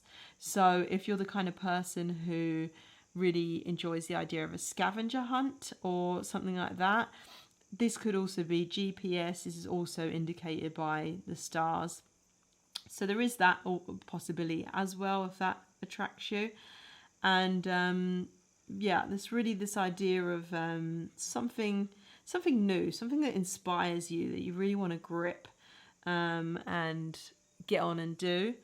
And yeah, impressing them with your cognitive skills, with your thoughts, with also with this card is a little bit about ethics and morals. So the Page of Swords, he's kind of like a defender of what is right and wrong, or at least that's how he sees himself and portrays himself. So he might be the kind of person who'd be speaking up for people's rights.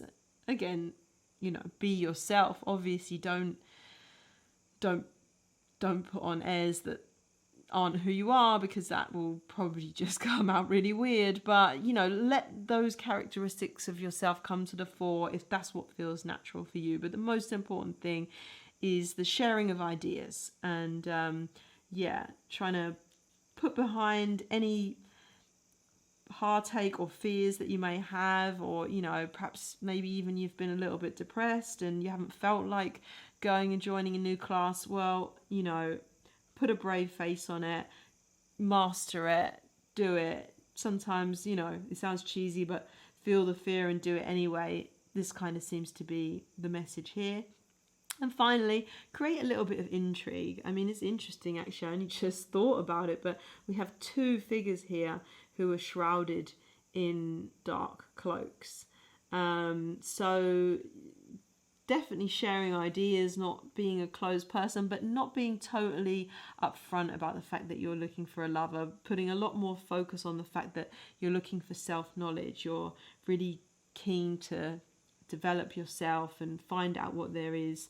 And I think by having that little bit of intrigue about yourself, that's really going to attract this person. They're going to want to know more about what makes you tick. Who are you? Like, where are you getting all these inspirational ideas and thoughts from? And I think they're going to be quite attracted. They're also perhaps going on a journey of discovery, and if they aren't, then they're going to want to learn what you are trying to learn. If, you know, they're going to be attracted by this. You know, either they like it and that's why they're attracted by it, or if not, maybe they're very much of an open book kind of person, and so somebody who has access to kind of mysteries in some way, it's going to be intriguing for them, and that's going to be the hook. So let's just draw one more card and see, just one final piece of advice for you.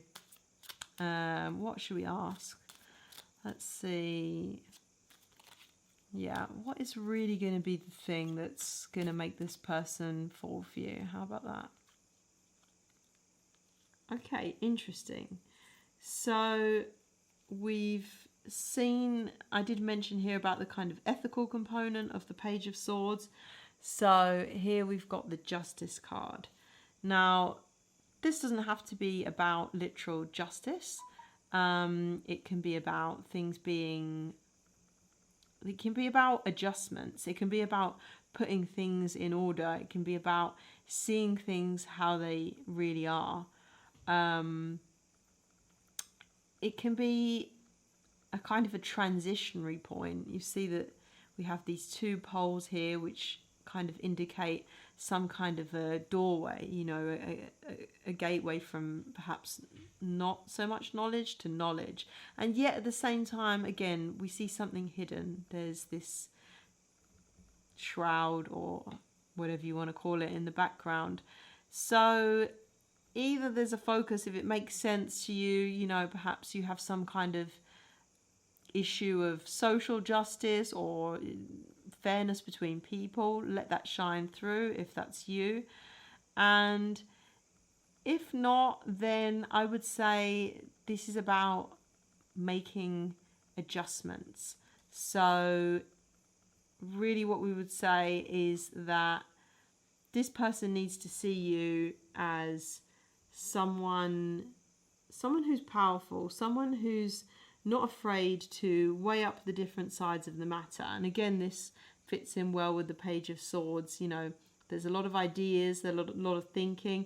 This is perhaps bringing a slightly more mature aspect to the whole ethical or weighing up process.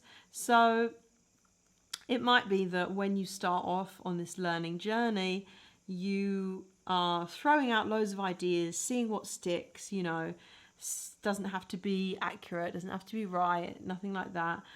But as you progress through this learning journey and, you know, you do go on this search for illumination, you really come through at the end with some core ideas, some adjustments that either you're going to make in your life or you're going to make in the world or the lives of others, to bring into what you've learned and use it in a practical way. Use it in a way that benefits others, either through yourself becoming a better person or, you know, being the world being better around you.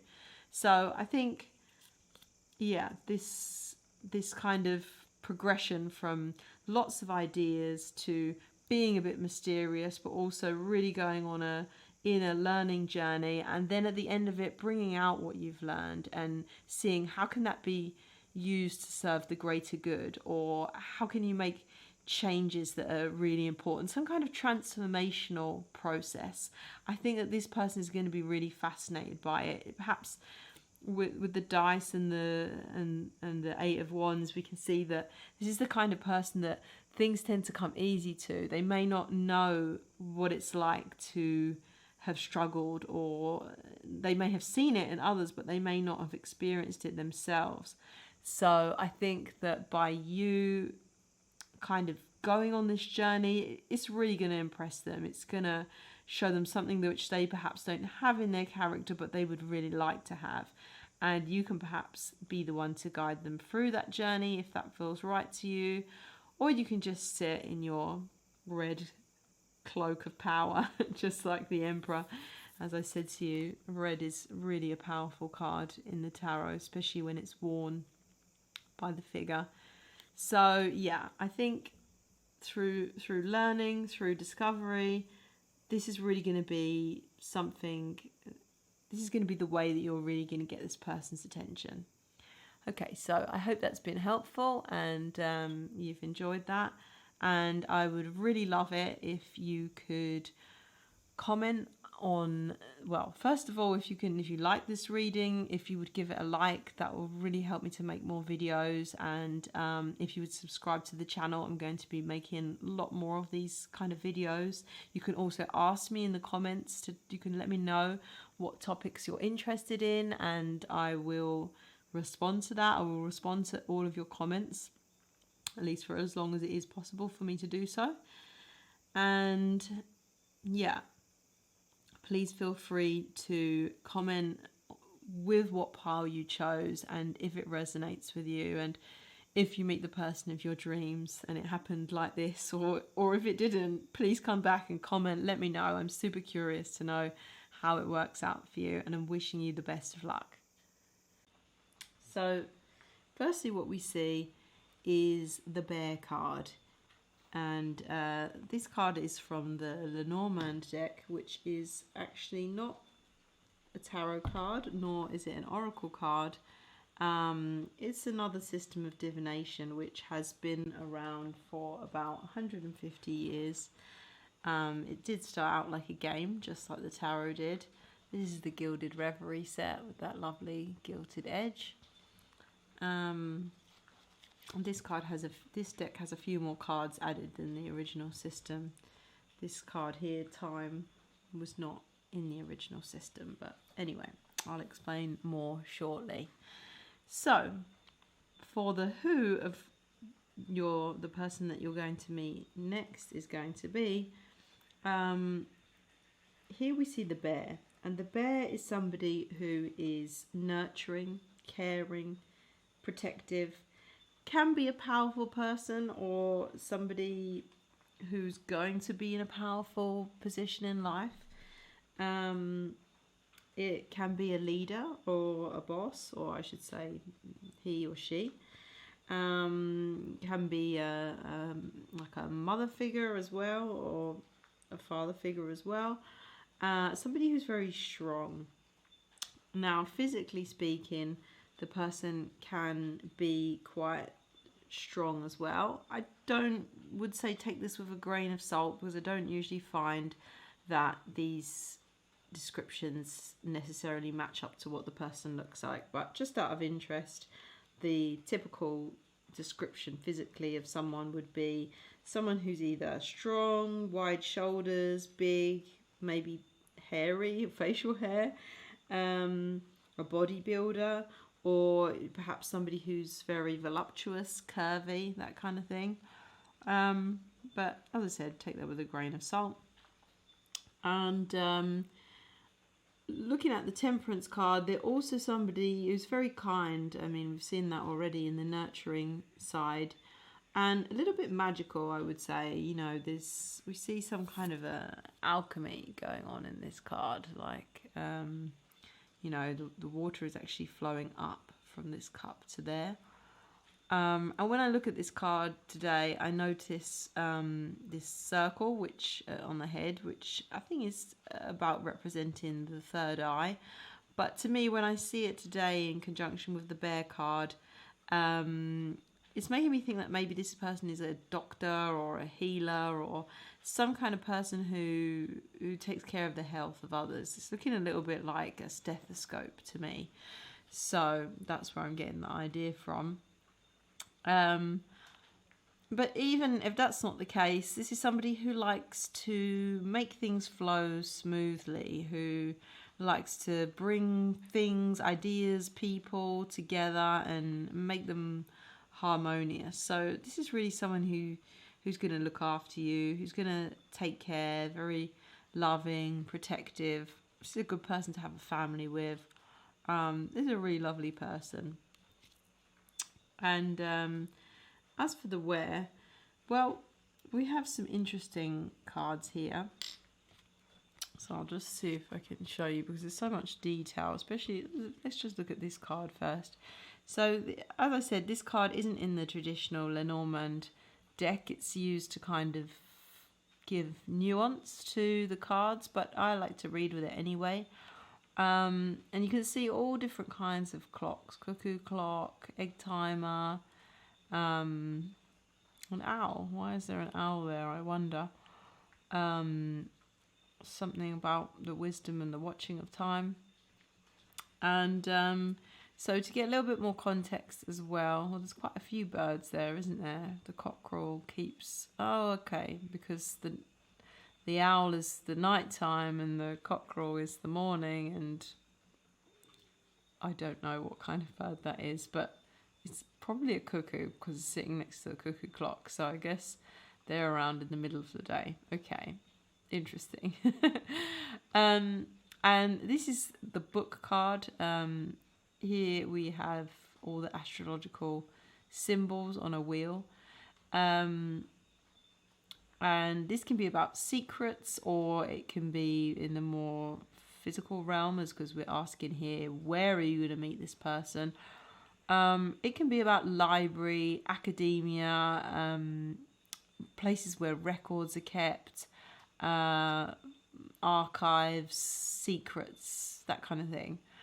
Now, I'll give you some more obvious interpretations, but the first one that I wanted to give, which is pretty niche, but I just really love the idea of it.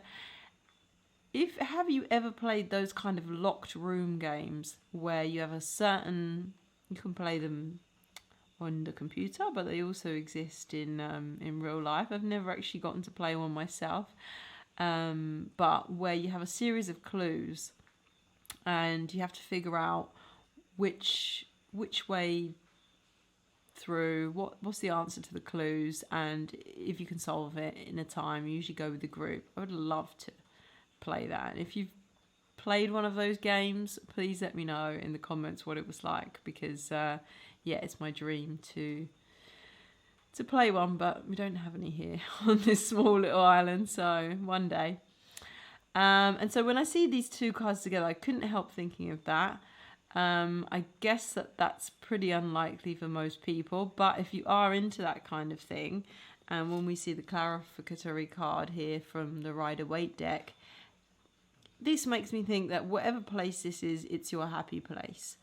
It could also be about families, to be fair.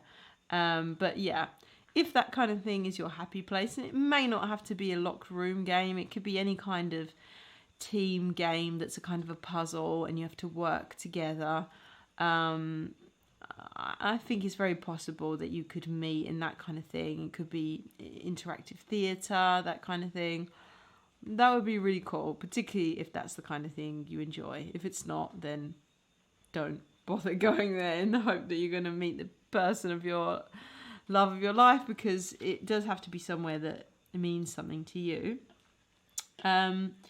A more likely meaning, if you're not into those kind of things or don't have access to those kind of things, is that it's going to be something like a library or something like a museum, where records of time are kept, where there is knowledge. Something like that. There's also the possibility it could literally be about time. Again, these are not super likely for everybody, but you never know. Like, I'm from England originally. We have the big clock, Big Ben. Sometimes I think they let you go inside and have a look at how it works, but it's quite a secret place, so it's not somewhere you'd get to go. So if you happen to be into that kind of thing, again, where is your happy place? Something related with time, something related with secrets. But for most people, it's most likely to be a library, an archive, a museum, as I've said. Now, I drew a couple of cards from the Rider-Waite tarot deck to find out how is this going to happen. And I feel that you're going to be on a journey, on a search for something with a lot of enthusiasm. This feels to me like some kind of a project. And you're going around to these different places and you're really on a search. You might also be meeting with other people who are interested in this kind of thing, whether it's family records or a particular topic at a museum, anthropology, history, anything really. But you're really going to be on a search for knowledge, and it's something that's really inspiring to you, that it's kind of this burning passion. Again, your happy place in a way. You really want to find out about this, and I feel that there's maybe a deeper aspect. Well, it's deep in itself, but the deeper aspect is that somehow this search for knowledge, this journey, really relates to your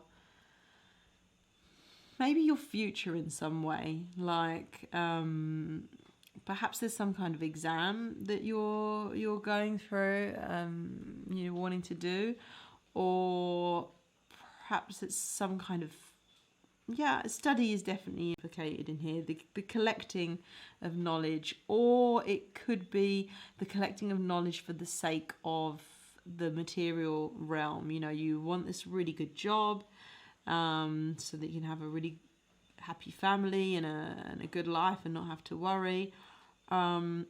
it's something that's close to your heart in some way. And it might be because it's part of a larger goal, something that will bring you financial well-being, or maybe even a sense of self also. I mean, if we go back to the family records aspect or something like that, it might be that you're looking for something. There's something that this is either looking forward to the future and trying to build something, trying to gain some kind of security, but it might also be that there's something missing underneath, or a feeling of that. So this will be part of your journey to become whole, to become complete, to seek the missing parts of the knowledge, the things that are secret. And along that journey, I think you're going to meet someone in the course of that. This is a journey that I think is going to take you to more than one place. It's going to take you to meet different people. And on that journey, I think that is the how, really. And the person that you meet, I think that they're quite inspired by your search and by your determination, by your enthusiasm for this project. Maybe they're also on a similar project as well. In fact, that could be quite likely, as I will show from some other cards that I've drawn here. So I decided to ask for a bit of advice, and 2 of the cards are from the Shadowscapes deck and 2 from the Rider-Waite. So firstly, we have some advice generally about the situation, and really it's showing that you're going to be balancing, you're going to be doing a balancing act here. Like, if we look at this card, there's a lot of, this person is juggling the pentacles, which are, yeah, they can be things like work or money or security, as I mentioned in this card, or just 2 really important things. But it's actually all about balance, or trying to achieve balance. I mean, when you're juggling, it's a process that's always in movement. And I don't know, let's see if I can get a bit closer to the camera, but it's so beautiful, this artwork. You'll see that as like a butterfly balancing on a monkey's nose, and then there's a little kind of spirit there that's seems to be holding a pendulum, again with some kind of link to clocks. And then there's strength.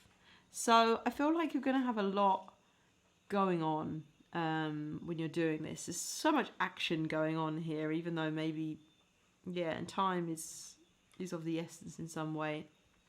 And I think that you're going to be balancing a lot of things, and you're really being asked to call upon your sense of inner strength, because I think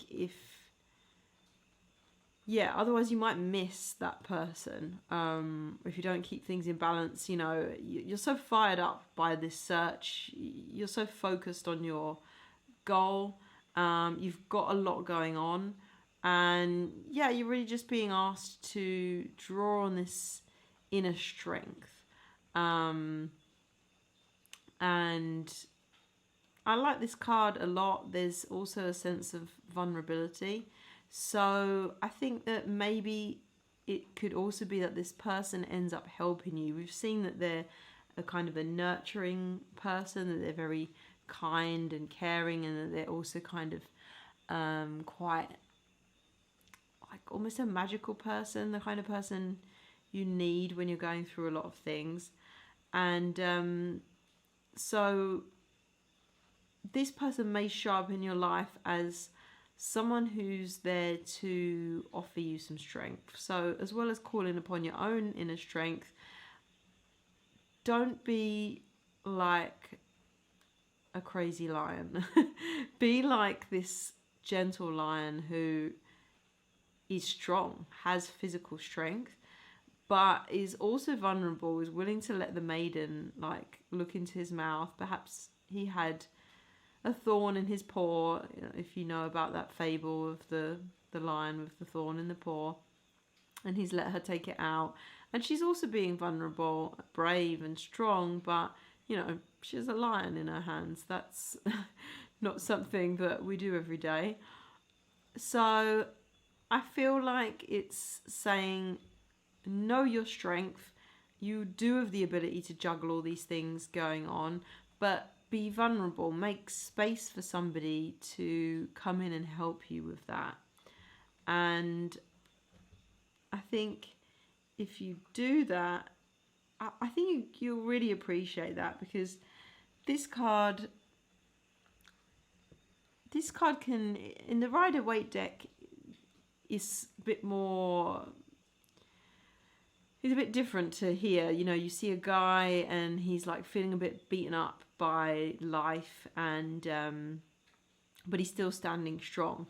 This card has a bit, Nine of Wands, it has a bit more of a positive depiction, but in this case the key word here is kind of vigilance. So I would say that you're really going to be, but I don't know, when I look at this card today, I see, let's see if I can bring it a bit closer for you. I see how there's all these other people here. I see how the animal, again, the man and the animal, I don't know if it's a man, but the person and the animal, they're forming a bond of strength. They're being vigilant, and I think the fact that you're doing so much at once is really going to impress this person. And I think that, as I've said, quite possibly they're on some kind of similar search to you as well. And together you have the ability to make it through. This is the Chariot. This is a card of success in the material world. So if it is an exam, or it is some kind of project that's really important, or even if it's some kind of learning, there's a sense of getting through the riddle. And again, we also go back to this kind of puzzle aspect, because I mean, here we see the two sphinxes, and if you've ever read the Odyssey, or perhaps just heard of the riddle of the Sphinx, then wait, is it the Odyssey? Now I'm getting confused between my mythology, which is kind of embarrassing because I did study this stuff a long time ago. But yeah, it was the Odyssey, where I think anyway, where he came up against the Sphinx, and yeah. I'm not going to repeat the riddle now because I'm going to get it wrong and it's embarrassing. But yeah, I'll link to it if anyone really wants to know.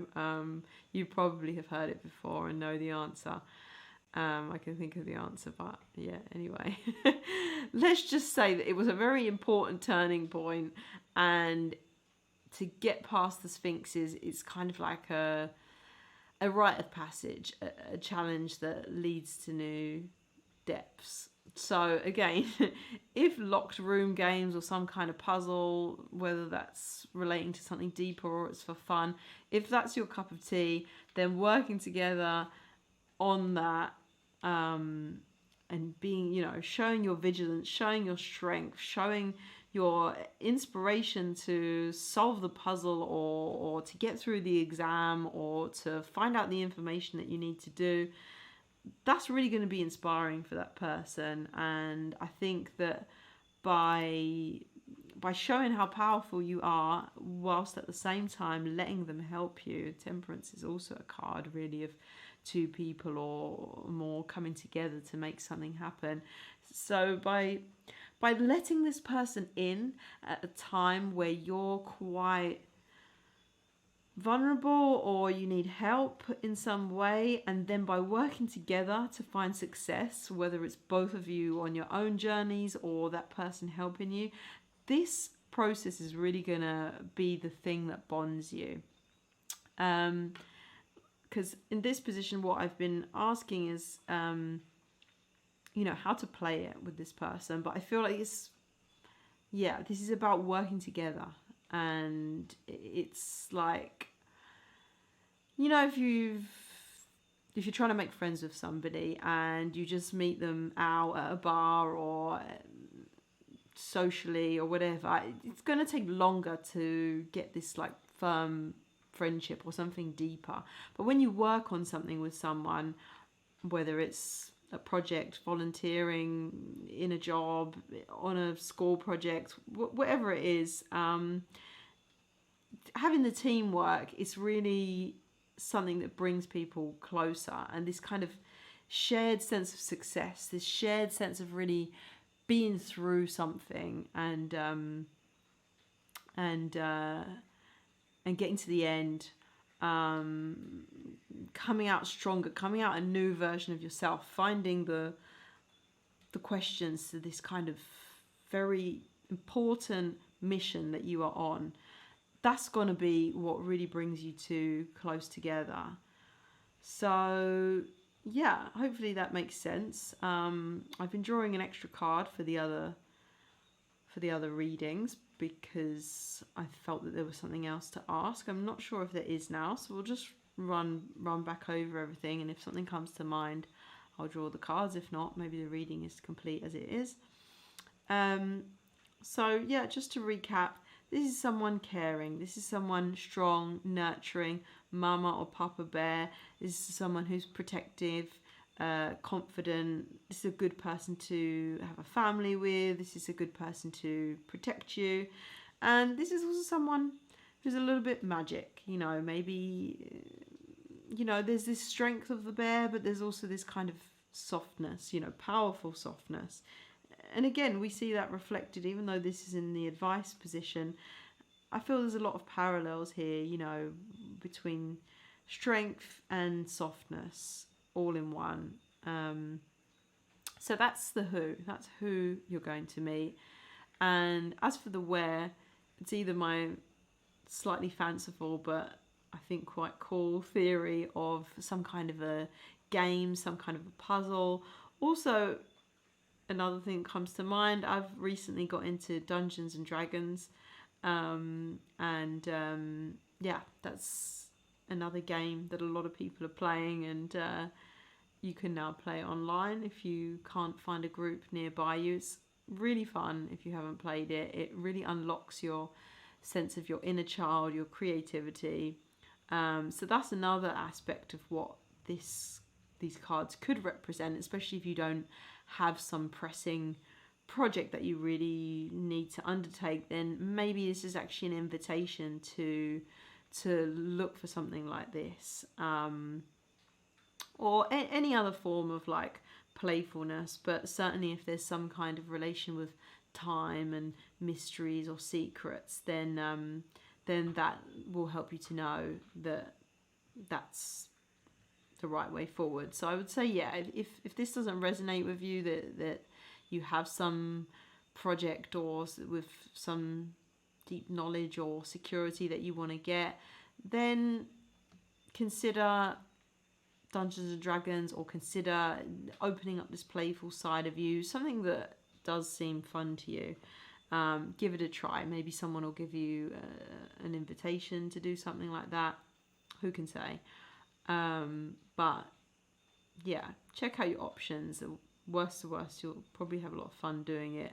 Best case scenario, you might meet, if not perhaps the love of your life, maybe, or at least your next romantic partner. And the how of how it happens is you pursuing this thing. So although I said you might get offered this thing, it also might be that you have to go out and find it. But I think you'll be quite inspired to do so. There's a lot of power, this fiery energy here that we see. It's this kind of spark, you know. And at the same time, it's not just whimsical. It's not just, there's something deeper. There's something that if you do this, it's going to really add to your sense of who you are, or your sense of building your future. Maybe even in ways you didn't expect, you know. I think if you pursue it with enough kind of vigor, enough enthusiasm, that it might be later on where you come to understand like how this actually comes to play a greater part in your life later in life or further down the line. I've noticed many times in life that any job that I've done or unusual experience has often added some kind of skill that I didn't know that I was going to need until later. So it might be one of those things. So yeah, if you don't have something pressing, it's going to be your enthusiasm that's going to drive it, and the fact that in some way this project or this place it's adding to you, and that's the how, because this is kind of a powerful thing. And then you're going to meet this person, and there's these elements of juggling things. You've perhaps got a lot going on, the sense of balance, and I feel like this person, as we've seen, there's somebody who can bring balance into your life. There's someone who can bring healing, strength, confidence, protection. And by allowing them in, allowing them to support you, to stand by your side, like the figure there, to work with you on this project, and you all work together on your projects, that sense of achievement, that success is really going to be what brings you to fall in love with each other. And I can't really think of anything else. This reading seems so powerful as it is, but I don't want you guys in pile 4 to feel shortchanged. So I'm gonna just see very intuitively what comes up here. What important piece of info do we need to have that we don't? Let's just ask that. Okay, so that's quite a full-on card to see here. This is a card often about betrayal.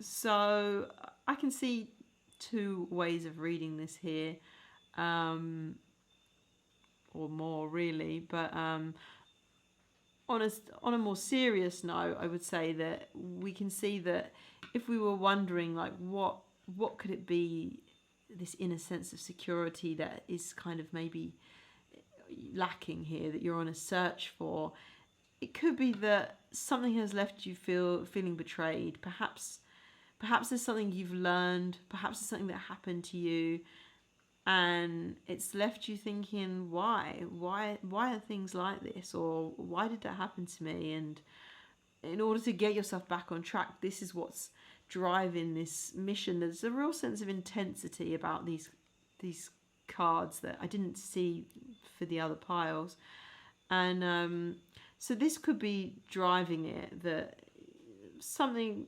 unpleasant. And don't worry, if this is something that's already happened, so it's either happened already or it hasn't. It's not a prediction. But this could be related to your search, and it's not all negative with the card. It may look a bit scary. I mean, there's obviously someone's been stabbed in the back, and there's a lot of black in the card, but at the same time we do see like the yellow, which in the Rider-Waite deck, it's on the one hand it's a symbol of a new day, but it's also the symbol of wisdom, of learning, of strength, and that's why we see it in the background of the Strength card and the Chariot card, and even Temperance here. We see the sun coming up yellow there, and these 3 cards are all major arcana cards, so that means they have a lot of importance, a lot of strength. They're often about life lessons, transformational times. This card is the end of something. There was something that was, and it's over, and it was a painful thing to go through, and it might leave you with questions. On a lighter note, it might not be something that happened to you personally. It could be something that happened to your ancestors, or something that happened in your family history. Hence we could go back to the idea of archives, family history, museums, things like that. It might be something that happened to your country, or it could be something that you want to explore. Why did this thing happen, and what can we learn from it? And I did see a lighter interpretation. What was it now? Yeah, I've kind of forgotten. Let's see. It was something to do with if it was more this interpretation of like a a playful thing, then perhaps it's about letting go of heaviness, you know, maybe, or maybe it's kind of like, yeah, okay, this was not exactly it, but maybe there's some kind of murder mystery element in this. Again, if we're taking it back to the playful thing, yeah, some kind of discovery. I'm feeling like there's a question of why, whether this was something that was genuinely painful that happened to you, or whether it was something, yeah, that happened to somebody that you know, or whether maybe it's something more in the playful realm. Like there's another game which I've never played but I would like to play, called Villagers and Wolves, I think, and you have to find out, you play it in a group, and different people have to kill each other symbolically in the game, and you have to discover who is the person. So yeah, although this isn't what I would normally necessarily take from this card, there's definitely an element of discovery. What is behind things? What is the answer? Why did something happen? Why did something painful go on? Why did something that was so dark happen? And maybe who was responsible, or what can we learn from it? I definitely think that the yellow is important. So whether it's more of a game, a murder mystery, as I've said, something like the Wolves and Villagers, werewolves, that makes more sense, werewolves and villagers games, or whether it's something more personal to you, this is really what I think is going to be behind this search, and what's going to lead you to the place where you're going to meet this person. And if it is the case that you've been through something painful, it should be hopefully very much, and that does also fit with what we've seen here, you can feel comforted that you're going to meet somebody who will protect you, who will look after you. You know, as with always in life, we need to be strong and take care of ourselves, but at the same time it's good to have like a bear at our backs protecting us, and someone who's willing to heal us, as I saw this kind of doctor or healer connection. So yeah, I think that's something that we needed to know. There is something deeper underlying it, and that's why this reading has a slightly more serious feeling, even though of course there is this playful way of seeing it, depending on what speaks to you and what makes sense. And in a way, this, despite this card, you know, as I've said, this will be your happy place.